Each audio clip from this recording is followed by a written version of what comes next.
из тревоги за состояние климата, возможно, климатическая катастрофа. Это связано, возникло с того момента, когда эти экосистемы естественные были уничтожены на суше где-то больше, чем на 60% территории. И это где-то в конце, начиная с середины и в конце 60-х годов перешли через этот порог в целом на земную сушу. Геологическая история Земли показывает, что земной климат за время существования жизни на планете претерпевал достаточно серьезные изменения. Все равно, несмотря на все эти серьезные изменения, он находился внутри земного типа и возвращался в относительно стационарное состояние. Вот только с появлением человека, и почему он возвращался все-таки в стационарное состояние? Потому что сохранялись в достаточном количестве функционирующие и естественные экосистемы. То есть не было такого на востоке Земли, чтобы естественные экосистемы были уничтожены более чем на половине поверхности планеты. При всех катаклизмах. Вот это как бы самое общее соображение относительно значения естественных систем. То есть на самом деле никаких других механизмов образования планетарного климата, кроме естественных систем, то есть земного климата, не существует. В отсутствии естественных экосистем климат будет в других стационарных состояниях. На формирование того климата, который в настоящее время существует, надо взять Нет, я следю камерой. На формирование вот этого земного климата, вот такого климата, при котором возможно жизнь на поверхности суши, большую часть времени жизни, которая была на Земле, она провела в одноклеточном состоянии. Потом появились моноклеточные организмы, вы это, наверное, вы знаете приблизительно, но это относительно недавнее геологическое прошлое, когда появились моноклеточные организмы. С кембрийского периода мы имели вот это появление, вспышку одноклеточных организмов и так далее.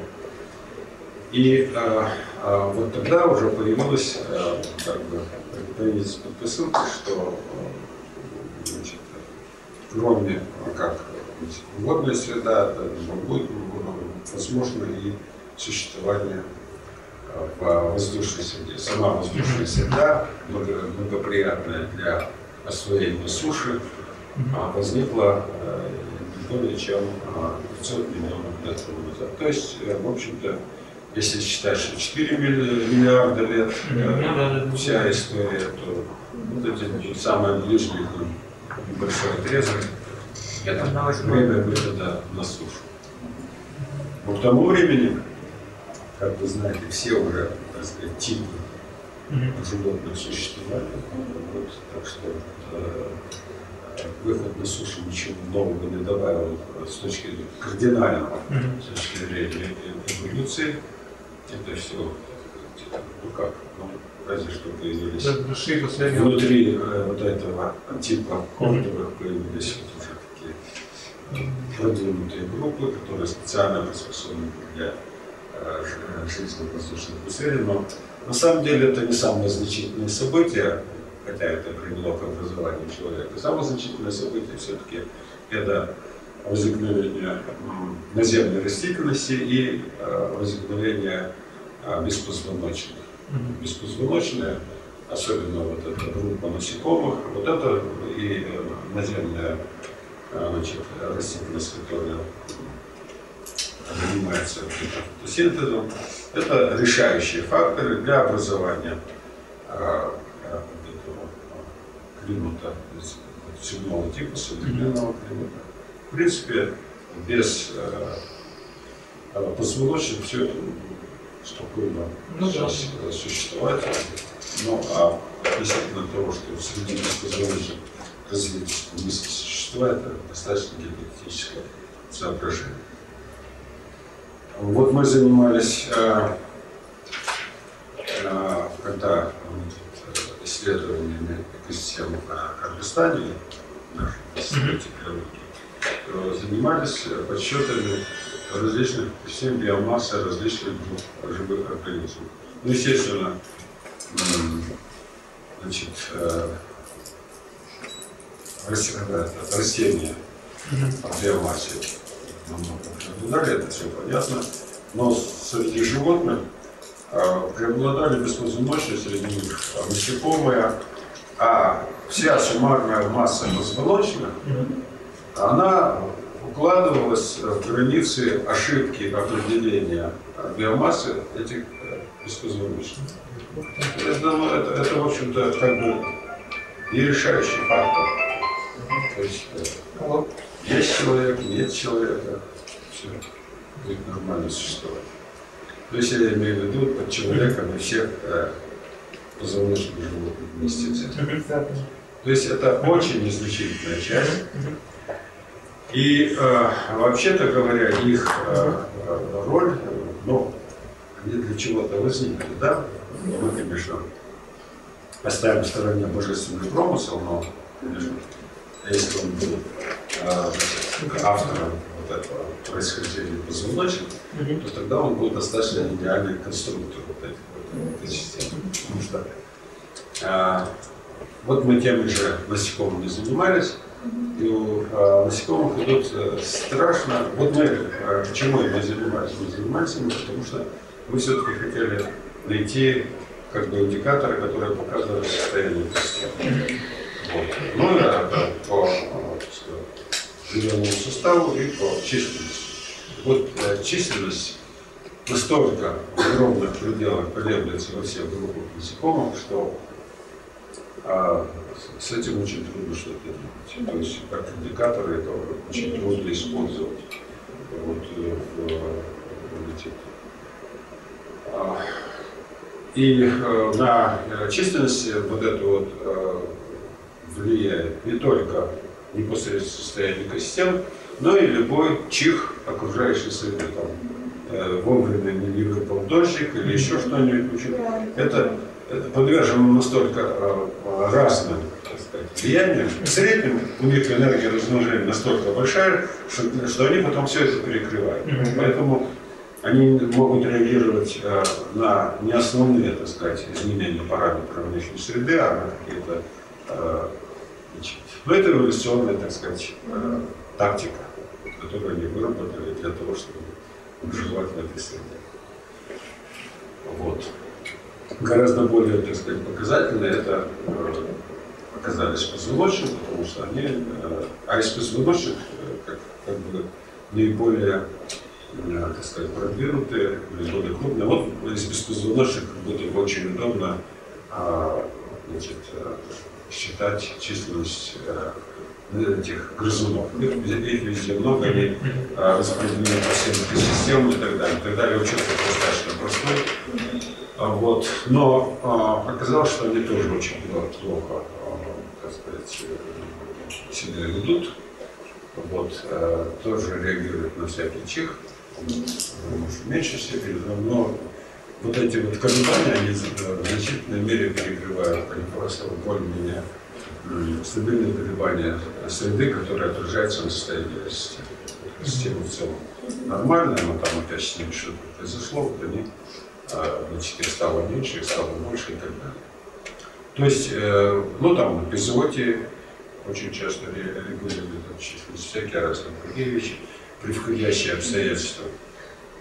Вот.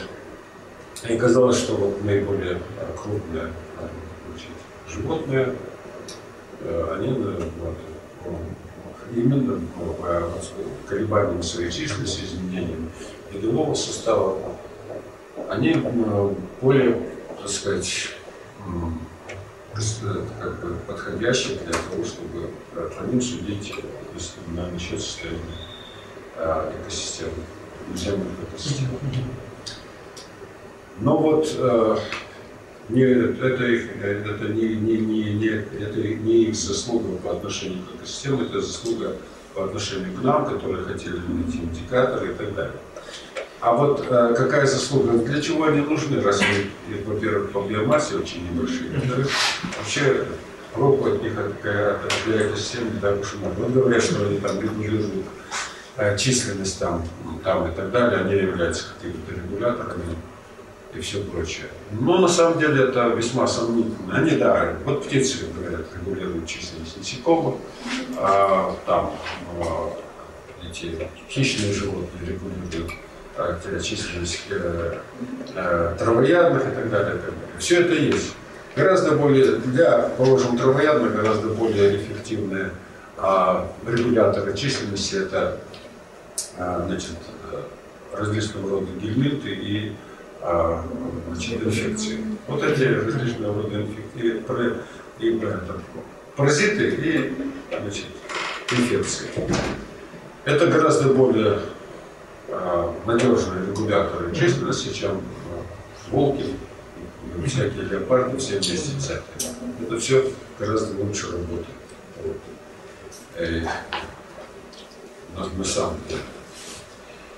Поэтому с этой точки зрения, конечно, они полезны. То же самое можно сказать про наших любимых птичек. Ну, правда, в отдельных случаях они там работают не столько регуляторами, сколько в качестве авральной команды. Они гораздо более подвижны, мобильны и так далее. Они могут сосредоточиться там, где надо это делать. Но это, в общем-то, эпизоды, скорее. Тоже полезные, но все-таки эпизоды. То есть они погоду не делают, вообще такое. Вот. Но вот для чего тогда они нужны, вообще-то говоря? В чем такой божественный замысел? Божественный замысел оказывается в том, что, несмотря на всю свою сверхреальность, Бог все-таки не может, по-видимому, просто так управлять вот этой вещью, которая называется естественная экосистема, тем более биосфера.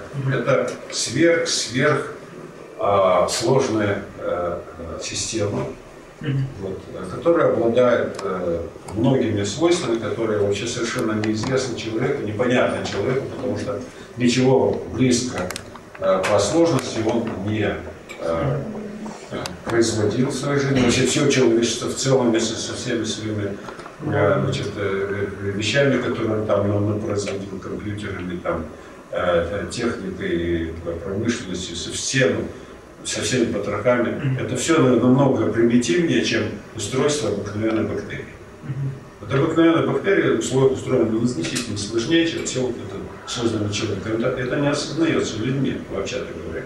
Но бактерия не относится к сверхсложным системам. Вот. Это очень простая система на уровне организации жизни. А вот экосистемы и если брать биосферу, это вот действительно сверхсложные системы, у которых масса таких свойств, которые человеком для себя еще не осознаны. Нет, вот это уже чаще осознанно, что это сверхсложная система, но никем до конца не осознанно, насколько какие это последствия. Ну вот, положим, последствия сверхинерционности. Сверхинерционность, мы с этим сталкиваемся тоже постоянно. То есть до некоторого времени мы можем делать с природой все, что хотим, и с ней ничего не случается. И у человека создается иллюзия, что с ней можно и дальше делать все, что хочешь, и так далее. Вот. Потому что, в конце концов, сколько бы алармисты там не говорили, что осталось 10 лет. Прошло после того, как первые алармисты об этом заявили, прошло как минимум 40 лет. Человечество живет, и тогда немножко, чуть-чуть больше озаботилось, ничего не произошло, как будто. Все то же самое. Солнце всходит там, где оно всходило. Вот. и так далее. То есть вот это создает иллюзию, что вот эта сверхсложная система, она так и может долго существовать. Ну это вот есть такая притча, значит, что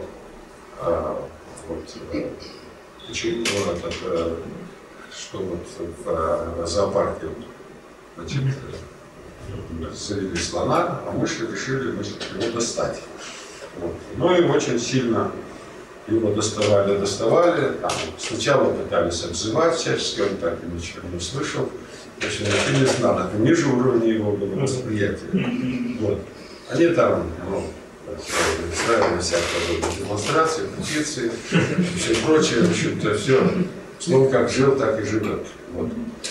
На его поведение это никак не отражалось. Тогда они стали его там колоть.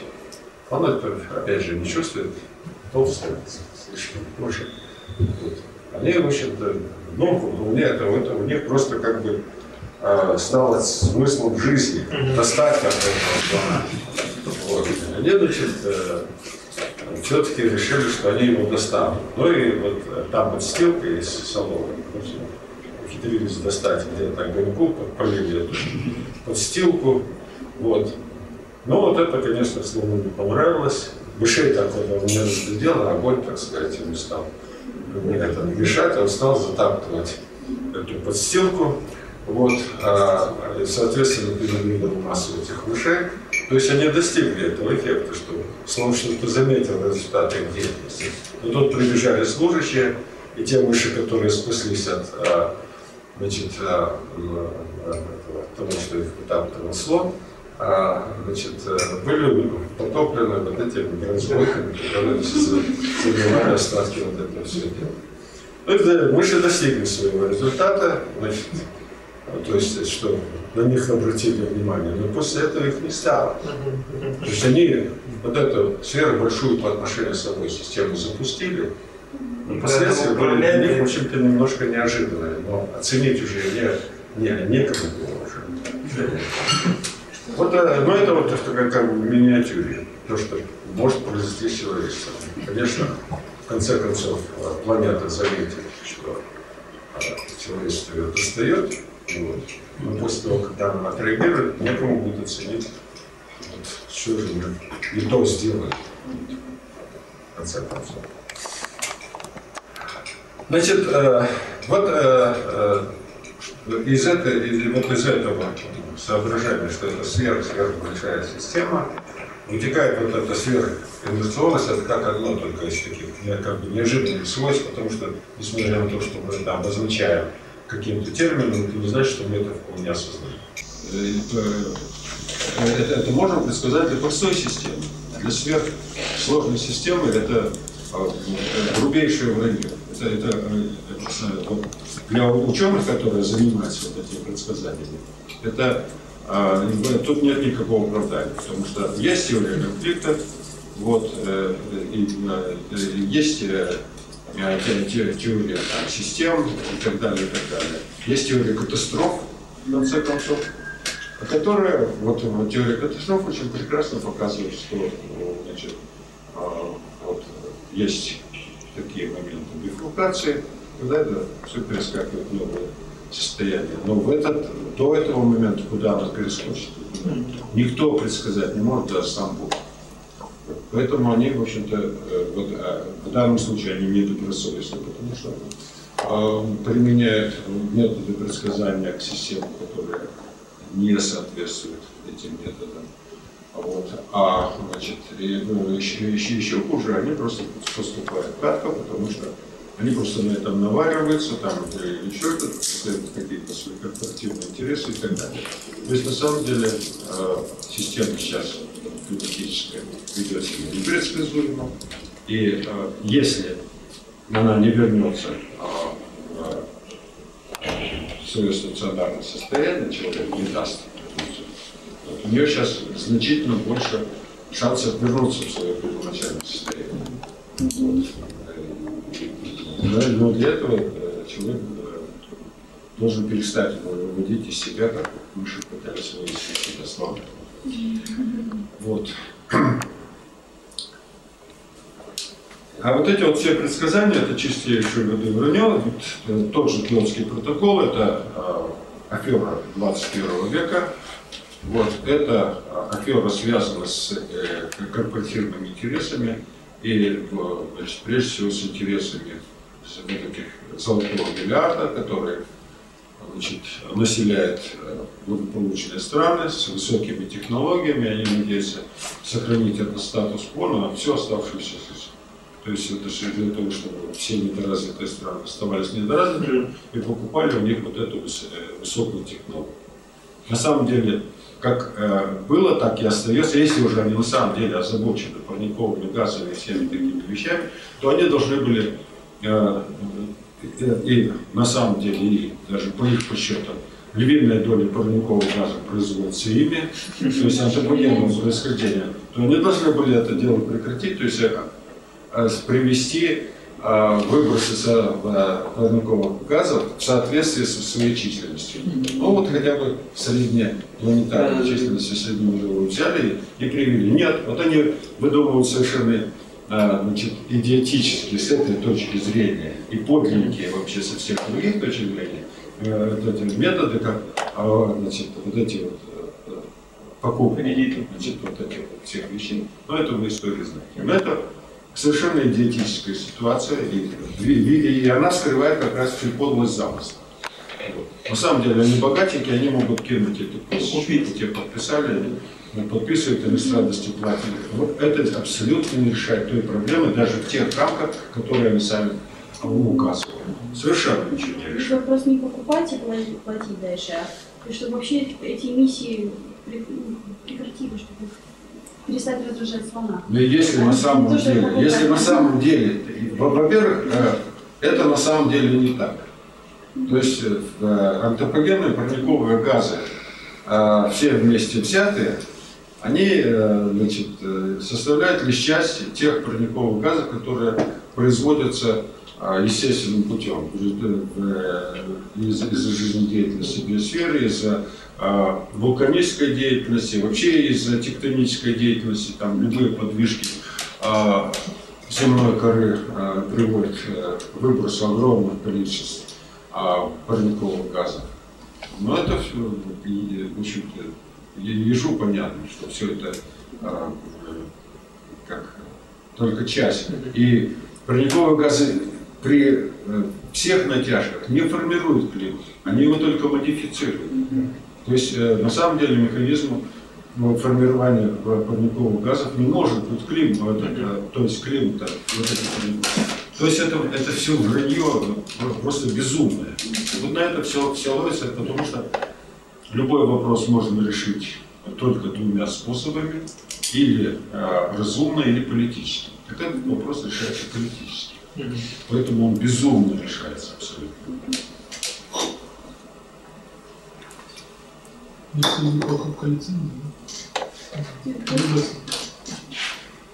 Так вот, если представить себе на минуту, что сейчас остановились все фабрики, заводы, все человеческие производства вместе с животноводством и прочим, и все поля тоже вдруг заросли естественными гостями, не сорняками. Вот. Значит, вот это все, то есть транспорт весь остановился по нулям. Нет антропогенных выбросов парниковых газов. Но при этом уничтожены все наземные естественные экосистемы. И вот если это состоится, то катастрофа климатическая неминуема. Абсолютно. То есть вот мы проделали мысленный эксперимент, убрали то, что заботит в настоящее время мировую общественность. Парниковые газы. И ввели то, что сейчас совершенно игнорируется мировой общественностью, то есть уничтожение естественных экосистем. Все, пожалуйста. Мы имеем катастрофу, после которой человечество абсолютно не имеет никаких шансов на существование. Жизнь как таковая, да, она может как-то удержаться, но, то есть, вот, может быть промежуточный этап, когда значит, этот климат не выскочит два других планетарных стационарных состояния останется в рамках земных, но вернется, мы положим шаг назад. Этого достаточно, чтобы человечество не было планете, потому что он соответствует только этому климату. И никакие технические устройства его здесь не спасут. Просто это не тот климат, и люди не подходят к этому климату. Вот это, значит, как бы общий заход. Теперь, что касается непосредственно лесов. Значит, мы имеем из наземных экосистем два как бы супертипа. Это лесные и травяные экосистемы. Ну и как бы принцип их существования во многом противоположен. То есть вот, лесные экосистемы построены на том, что они накапливают в себе прежде всего связанную кислоту, связанный углерод и так далее. То есть это как бы депо, которое, значит, из года в год, из столетия в столетие только в этой экосистеме накапливается.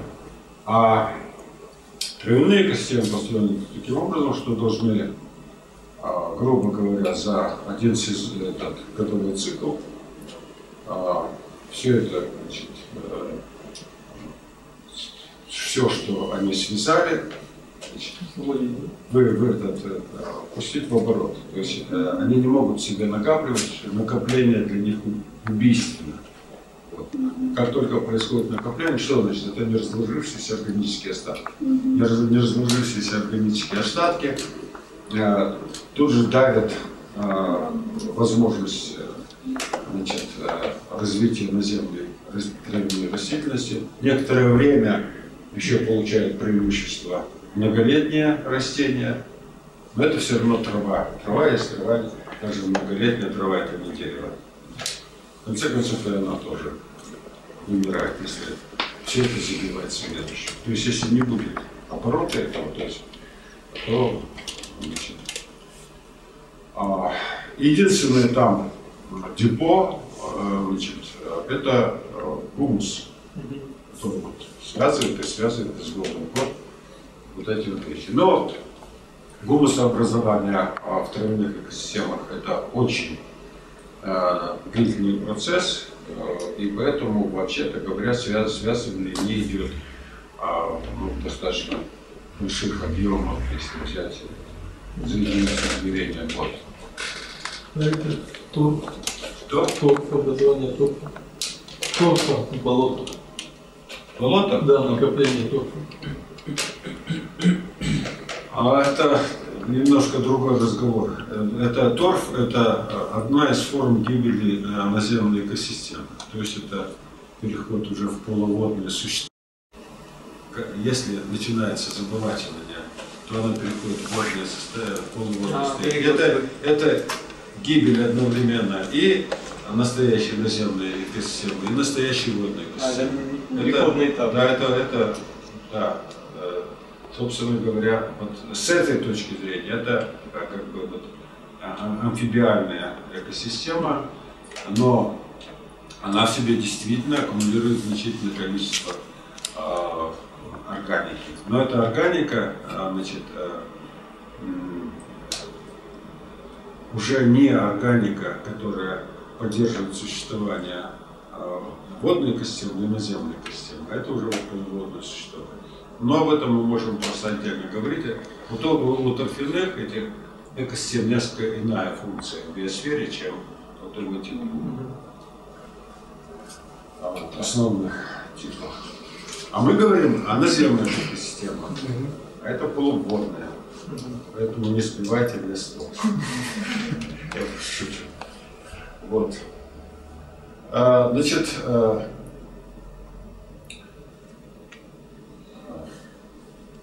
вот этот вот...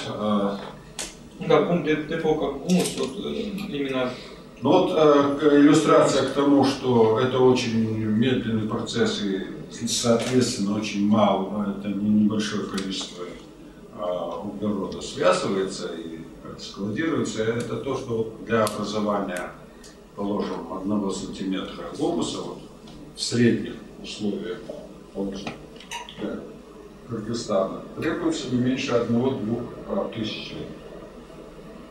В нормальных, так сказать, естественных условиях.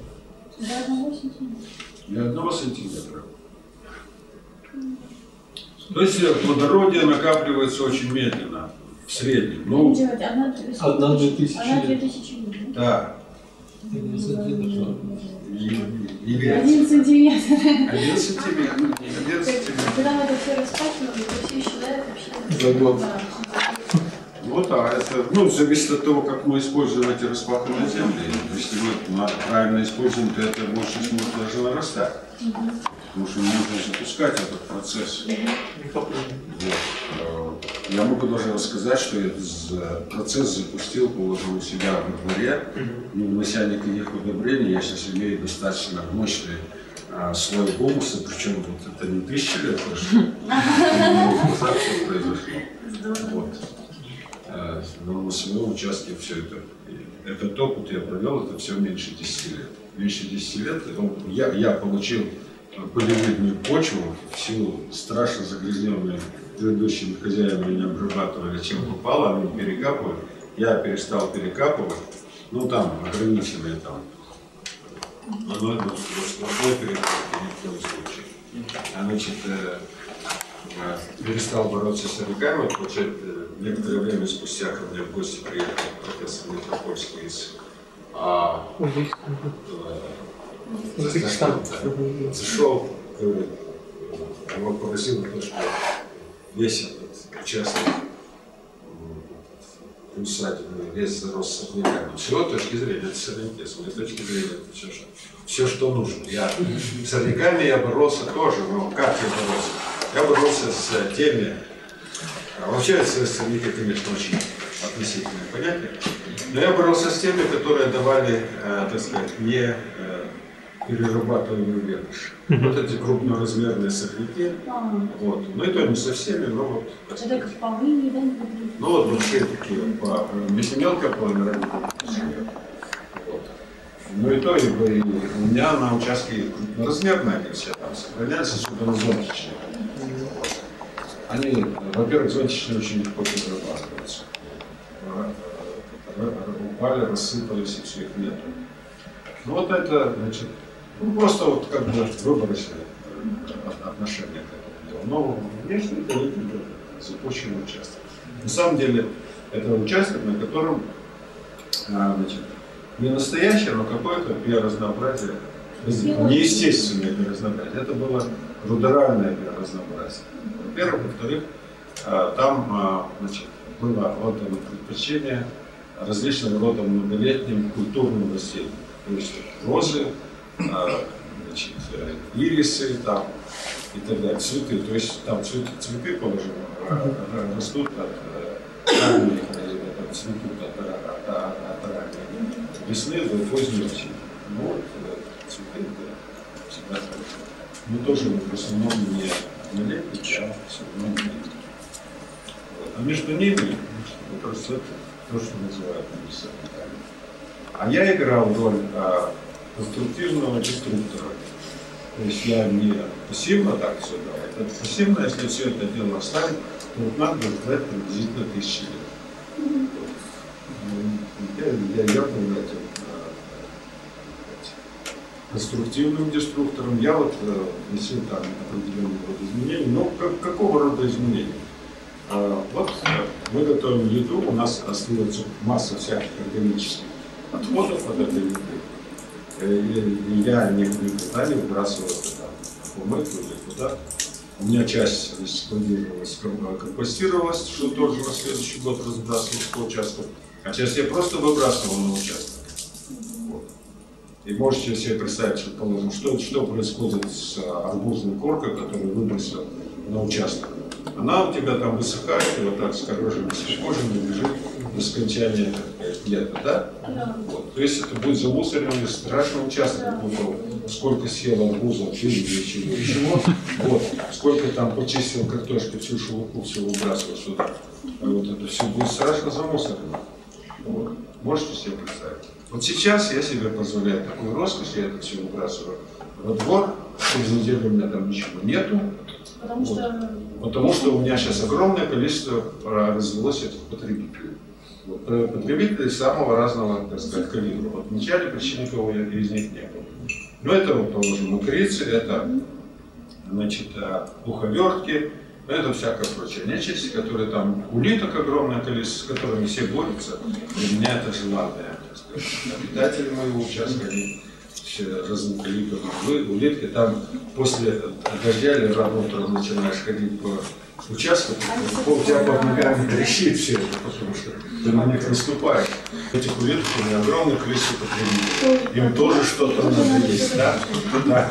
Так что вот это все, значит, у меня сейчас, в самой почве развелось, не было почти дождевых червей.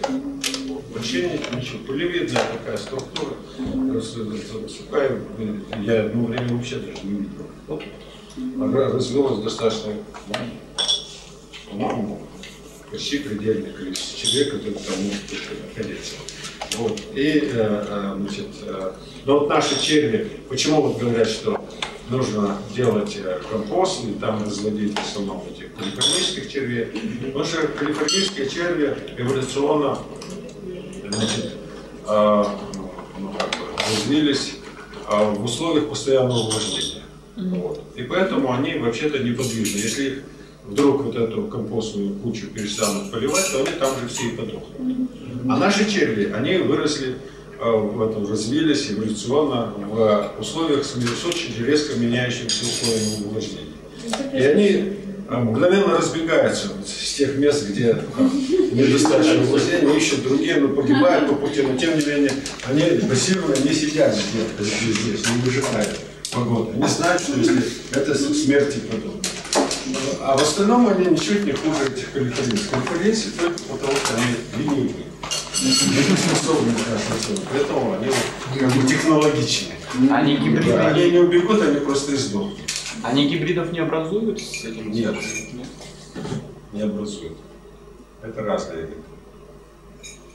Так вот, они сами вот, я стал более-менее регулярно поливать участок. Конечно, сами там ползали с соседних участков или откуда вообще это нет. Ну, Паша, как же такого чуда достичь? То есть вы вот оставили этот участок, это совсем практически не пропало, кроме вот этих там намеров, да? Это не чудо, это просто как бы фрагмент сукцессии. Да. Обычный. То есть вы запустили... Вот. То есть я, так сказать, вот я говорю, единственное, что на себя взял роль, это конструктивного деструктора. Это я все это говорю для чего?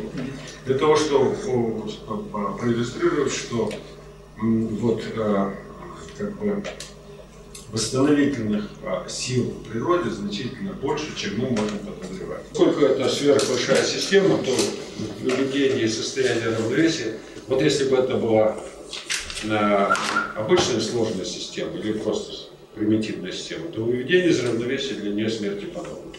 А настоящие живые экосистемы сложные, они вообще-то сами, их способ существования – это устойчивая неравновесность. Они все время на бегу, они должны все время бежать для того, чтобы сохраняться самим собой. Вот это устойчивая неравновесность. Но устойчивая неравновесность стационарная может, так сказать, завести эту систему во многие тупики. И, то есть, и особенно в тех условиях, когда внешние условия очень резко изменяются постоянно. Вот поэтому нужны деструкторы, которые эту систему все время расшатывают. То есть они как бы искусственно заставляют ее рыскать. И она поэтому всегда находит наиболее оптимальную траекторию своего существования. Потому что есть. А так они она пошла, вот эта сукцессия только в одну сторону. И все, она не соответствует изменяющимся условиям. Они начали изменяться в одну сторону, потом резко измениться в другую. Так вот, так сказать, на запасный путь или на такой альтернативный путь, могут уводить вот эти вот деструкторы. И все, что должен делать человек в природе. То есть играть роль, поскольку он в первую очередь резко сократил в природе число и разнообразие вот такого рода деструкторов, то он должен брать эту роль на себя. Но эта роль, в общем-то, очень ограниченная, в принципе. Это не созидательная, а деструктивная роль. Но этого не нужно забывать.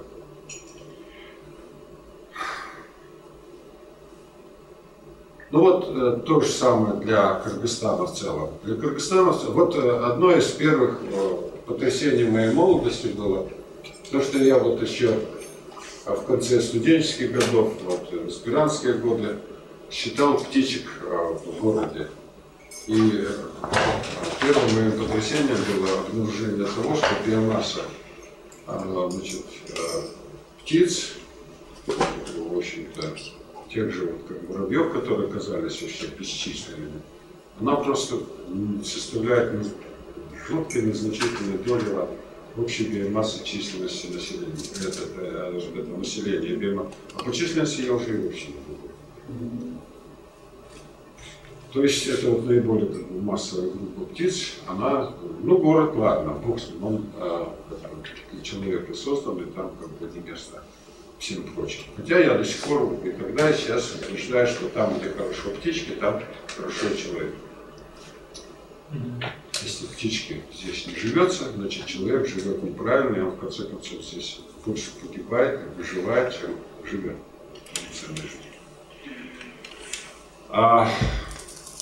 Так вот, потом мне удалось посчитать биомассу всех позвоночных животных в Кыргызстане в целом, и я убедился в том, что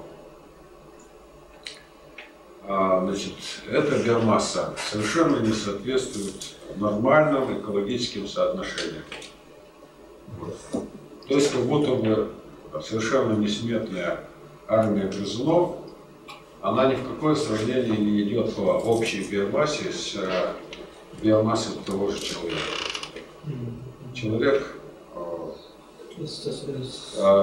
ну как бы вот по своей биомассе значительно больше численности наиболее массовой группы грызунов. Я уже не говорю о значит, травоядных, потому что травоядных масс вообще диких почти не осталось. Вот. Птицы слегка сопоставимы по численности с грызунами. Ну вот получается, что про несчастных хищных вообще говорить не приходится. Это какие-то доли процентов от биомассы всех прочих. Так вот, по биомассе главенствует человек и домашний скот. И численность человека, в общем-то, сопоставима с численностью, не численностью, а биомассой человека, это сопоставима с биомассой скота. Сколько приблизительно лошадей, биомасса общая, сколько вообще биомасса коров, ну и где-то около этой биомассы, вообще биомасса овец. Но если мы говорим но это все находится, будем говорить, что это экосистема Кыргызстана. Если это все находится внутри экосистемы Кыргызстана, то такое соотношение численности и биомассы совершенно ненормально. То есть на самом деле такая экосистема не может быть. В конце концов, она рано или поздно разрушится, развалится и так далее. Почему она не разваливается? Почему все-таки какая-то, причем не сегодня, не вчера это возникло, а это уже, так сказать, десятилетиями такая ситуация, что, по меньшей мере, последние полвека такая ситуация у нас имеется. Это не разваливается потому, что пока до последнего времени, так сказать, зоны концентрации этих биомасс были разведены. То есть дикие животные в дикой природе, то, что связано с человеком, жило в основном, за исключением выпасаемого скота. Ну и выпасаемый скот тоже находился только определенные сезоны на лоне дикой природы. То есть это не было, так сказать, не было постоянной нагрузки, это было относительно временная нагрузка. И до последнего времени ситуацию спасала еще и то, что большая часть территории страны, она все-таки была занята ненарушенными экосистемами, и которые находились также в достаточно, так сказать, собранном, так сказать, составе. То есть не было фрагментации большой и, так сказать, сплошь заняты большие площади и так далее. Но до сих пор эта ситуация в некоторой степени сохраняется, хотя фрагментация резко увеличилась. А фрагментация для экосистемы чрезвычайно опасна, потому что это фрагментация популяции. Популяция может выживать только. Не надо в популяции истреблять всех особей до последнего, достаточно снизить их численность и плотность до определенного предела. Дальше они выводятся. Они, значит, не могут нормально размножаться. Там инбридинг начинается и так далее. На первых порах инбридинг полезная вещь, потом это, конечно, все превращается, значит, в причине вырождения популяции, если нет обмена генетическим материалом. Вот фрагментация затрудняет обмен генетическим материалом. То есть это делает перспективу очень ненадежной.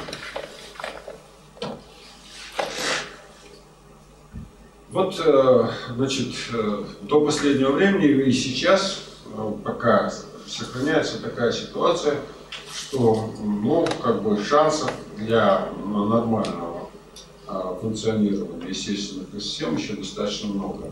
Но в среднем для Кыргызстана можно считать, что мы имеем относительно сохранных экосистем где-то около 70% территории. Но я даже не имею в виду именно территории, потому что по территории это значительно меньше, потому что я имею в виду только по отношению к продуктивным площадям, потому что у нас около 40% вообще непригодны для жизни. Это каменистые, щелистые пустыни, снежники, ледники и так далее. Там жизнь просто ненормальная. Она там существует, конечно, но это не экосистема. Вот. Так что вот это вот пока сохраняется ситуация. Вот, положим, для Центральной Азии в целом ситуация обратная. Значит, около 20% только сохранных экосистем, 80% это уже экосистемы разрушены. То есть в целом Центральная Азия является паразитом, значит, для других районов планеты, в том числе и для Кыргызстана.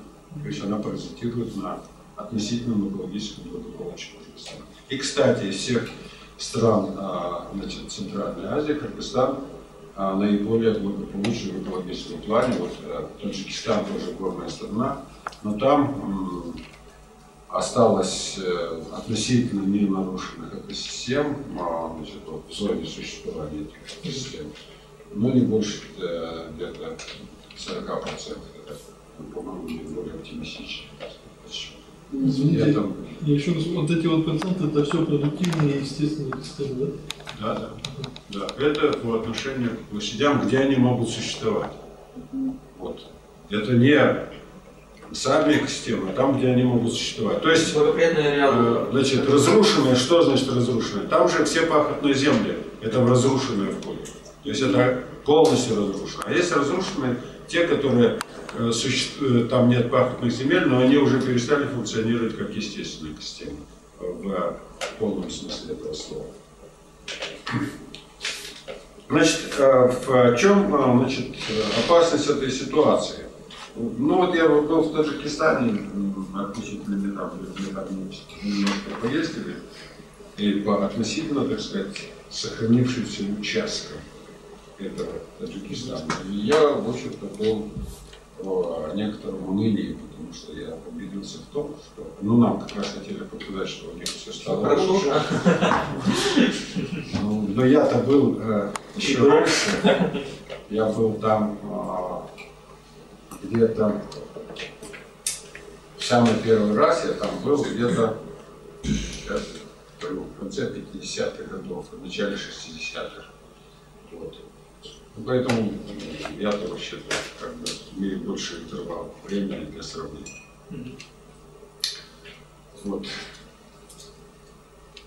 И, конечно же, вот тут вот я хотел вам сказать, что опасность в чем? Что внешне экосистема может выглядеть относительно, так сказать, дикой, вроде бы ничто не перекопано и так далее.